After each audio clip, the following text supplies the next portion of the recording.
नमस्कार मित्रांनो, कमळी मालिकेत आपण पाहिलं की राजन आणि कमळी हे दोघांनीही ठरवलेलं आहे का अन्नपूर्णा आजींना सगळं सत्य सांगायचं। कारण त्यांनी वेळेचं भान ठेवत अन्नपूर्णा आजींनी पण कमळीचं लग्न ऋषी सोबत करायचं ठरवलेलं असतं आणि म्हणूनच राजन पण घाबरून जातो आणि राजन अन्नपूर्णा यांना सांगू शकत नाही तर कमळी ही त्यांची पूर्ण आणि आपली स्वतःची नात नाही।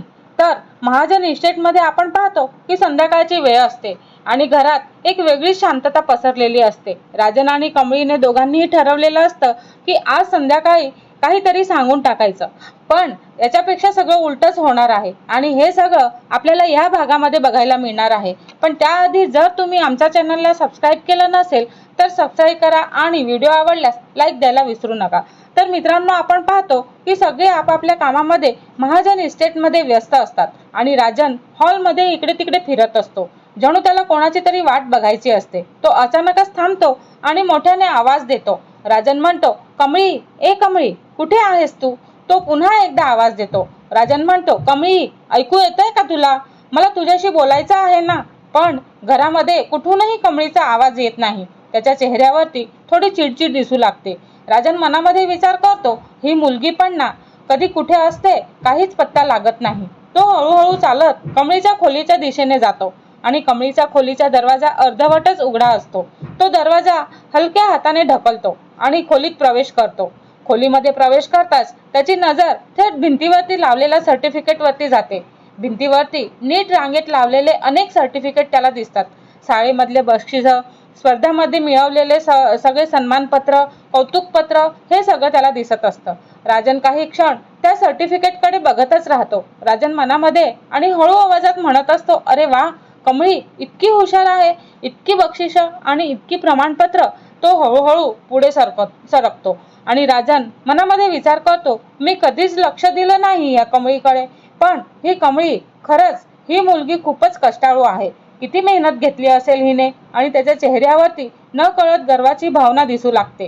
तो प्रत्येक सर्टिफिकेट नीट पाहू लागतो, वाचू लागतो। राजन हळू आवाजात म्हणत असतो, पहिला क्रमांक, उत्कृष्ट विद्यार्थिनी, राज्यस्तरीय स्पर्धा विजेती, हे सगळं तो बघत असतो। तो हलकासा हसतो आणि मनामध्ये विचार करतो की खरंच ही मुलगी काहीतरी वेगळी आहे। तेवढ्यातच त्याची नजर अचानकच कमळीच्या बॅगेकडेही जाते। बॅग थोडी उघडी असते आणि त्या बॅग मधून एक फोटो अर्धा बाहेर आलेला दिसतो। जणू घाई गडबडीत तो फोटो नीट ठेवला गेलेला नसतो। राजन थोडा थांबतो आणि मनामध्ये विचार करतो की हा फोटो असा अर्धवट बाहेर कसा राहिला, खाली पडून तो खराब होईल आणि तो हळूहळू बॅगेजवळ जातो। राजन म्हणतो, चल हा फोटो नीट ठेवून देतो। तो हलक्या हाताने फोटो पकडतो आणि तो पूर्णपणे बाहेर काढतो। पण जसा तो फोटो पूर्ण बाहेर येतो त्याच्या चेहऱ्यावरचे भाव अचानकच बदलून जातात। त्याच्या डोळ्यामध्ये मोठा धक्का दिसतो आणि त्याचा हात थरथरायला लागतो, कारण त्या फोटोमध्ये कमळी आणि सरोजा हे दोघेही जण एकत्र उभे असतात। सरोजाचा चेहरा पाहताच राजन पूर्णपणे स्तब्ध होतो। राजन थरथरत्या आवाजामध्ये म्हणत असतो, हे कसं शक्य आहे? तो पुन्हा पुन्हा फोटोकडे पाहतो आणि त्याच्या डोळ्यांसमोर अचानक जुन्या आठवणी चमकू लागतात। राजन मनामध्ये विचार करतो, हा तर गौरीचा फोटो आहे आणि त्याचा श्वास वेगाने चालू लागतो। राजन म्हणतो, गौरी आणि माझी गौरी?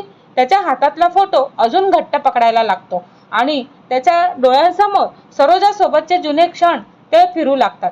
तिचं हसणं, तिचा आवाज, तिच्या अचानक आयुष्यातनं निघून जाणं, हे सगळं राजन मनामध्ये गोंधळलेला सारखा दिसतो।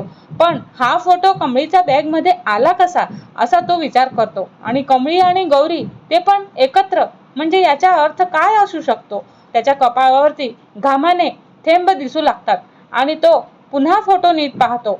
राजन म्हणतो, ही सरोजा म्हणजेच माझी गौरी असेल का? आणि तिच्यासोबत कमळी? अचानक त्याच्या मनामध्ये एक भयंकर विचार येतो। तो काही क्षण जागच्या जागी स्तब्ध उभा राहतो आणि राजन मनामध्ये धक्क्यात विचार करतो, नाही, हे असू नाही शकत, कारण हे वेगळं वाटतंय।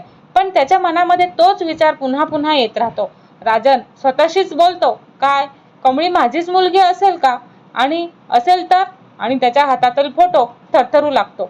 त्याचा श्वास जोरात चालू लागतो आणि राजन घाबरलेल्या आवाजामध्ये स्वतःशीच बोलत असतो की जर ही सरोजा म्हणजे माझी गौरी कमळीची आई असेल तर? आणि त्याच्या डोळ्यामध्ये भीती दिसू लागते। राजन मनामध्ये विचार करतो, म्हणजे कमळी माझी मुलगी असू शकते का? तो एकदमच जवळच्या खुर्चीवर बसतो आणि त्याच्या चेहऱ्यावरती मोठा धक्का स्पष्ट दिसत असतो. राजन मनामध्ये भावुक होत, गौरी तू मला सोडून गेली, पण जर कमळी खरंच माझी मुलगी असेल तर? त्याच्या डोळ्यामध्ये पाणी जमा होऊ लागतं. राजन म्हणतो, मी इतकं वर्ष माझ्या स्वतःच्या मुली पासून दूर राहिलेलो आहे आणि चेहऱ्यावरती अपराधीपणाची भावना दिसते.